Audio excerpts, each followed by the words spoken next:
Hey, boys and girls, it is lesson 3-6, and we haven't had a video in a while, and I think this is going to be a good one for you. It's going to be quick, and we have a pair deck that will go along with the activity. So we have comparing fractions, and I said earlier this week that this is going to be a big focus of the week.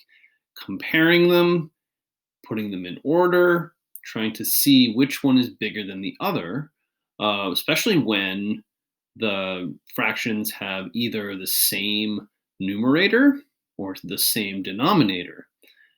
So we are going to want to know how to compare those and ones that are different too. So let's get started.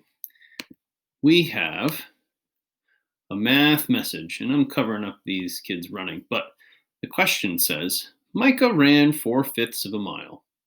Allison ran 3/5 of a mile. Who ran farther?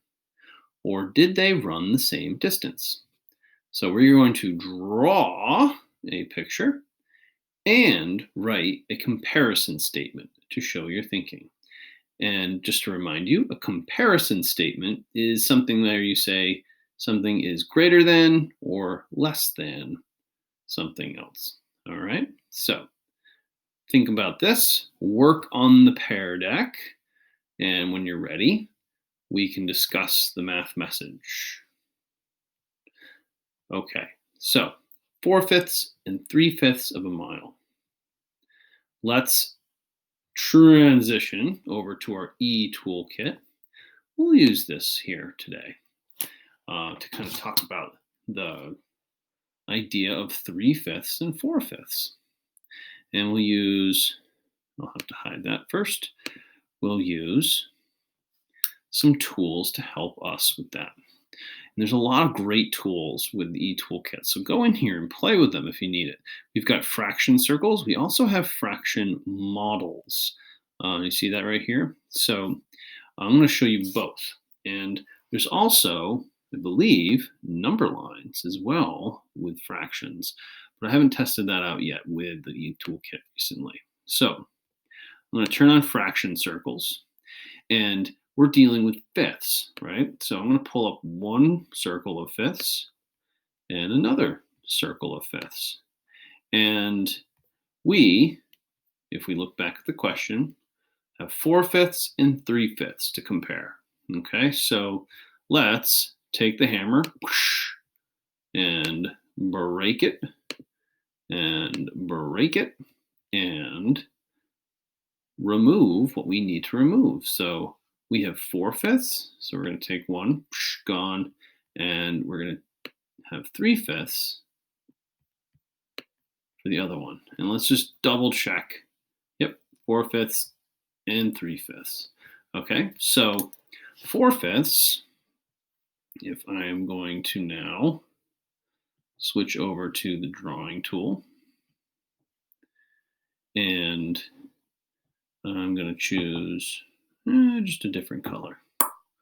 All right, so this one is 4/5, and this one is 3/5. And we can see this pretty easily with fraction circles that we have 4 and 3 of the same size piece. So 4/5 is greater than 3/5. But how would we show it in a different way? And I think that's the important piece, that we want to be able to show these things with a lot of different approaches. So if I'm using fraction models, I could use a lot of different tools here. And I'm going to choose this little rectangle. And I'm going to choose maybe, I'm going to choose a different color just so it stands out. I'm going to choose purple. And I'm going to set my numerator and my denominator with this tool. All right, so we're dealing with fifths and we're dealing with 4/5, right? And now I should be able to build my model. Let's see. Oh, there we go. I apologize. So to create a fraction model, choose your option on the toolbar below and then click Build Model. So I had to pull that up first. Sorry. Let's try that again. All right, so I'm going to choose a rectangle, and I'm going to choose purple, and I'm going to choose 4/5. And now I can bing, build my fraction model. All right. Now, I'm wondering if I can even add in a second model in this same little bar. Let's test that out. I'm going to add 3/5, and I'm going to choose, no, I already have green. Let's do red and build model. Bing. Oh, and it changes it. All right, so we're going to need to do a second one like that. And we're going to go back to the 4/5. And we're going to do purple. Bing. And now we can line them up and compare. See that?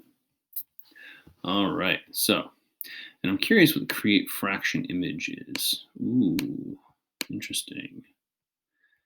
Okay. So, play around with this. Test it out. There's also a number line where you can draw it. You could also draw it freehand. Fifths is pretty hard to draw, and so I do actually like using these models to help us just see them clearly. Each of these rectangles are the same size in total, and they have the same size pieces, so that's an easy comparison. So the next problems are going to be a little more challenging, and I want you to work on them before our next class. And if you're not, then I'm going to ask you to work on them on your own in a small group or in a breakout room. Okay, so let's take a look at the other questions. One says, Mason and Dominic are reading the same book. Mason has read 2/5 of it, and Dominic has read 6/10 of it. Who has read more? And again, we're going to draw a picture and write a comparison statement. And using the Pear Deck tools is going to be a little bit harder, but I'd like you to just try your best with that. And again, another question, even more. This time it's about food, of course. So Jasmine saw a group of 3 friends getting ready to share a large sandwich. 2 other friends were sharing another sandwich that was the same size. Both groups invited Jasmine to join them. Which group should she join if she wants to get the most to eat? And again, draw a picture and write a comparison statement to show your thinking. All right, so those are the 2 other problems I'm going to work on, and they're going to be available with the Pear Deck. All right, have a great day, and I will hopefully see you soon.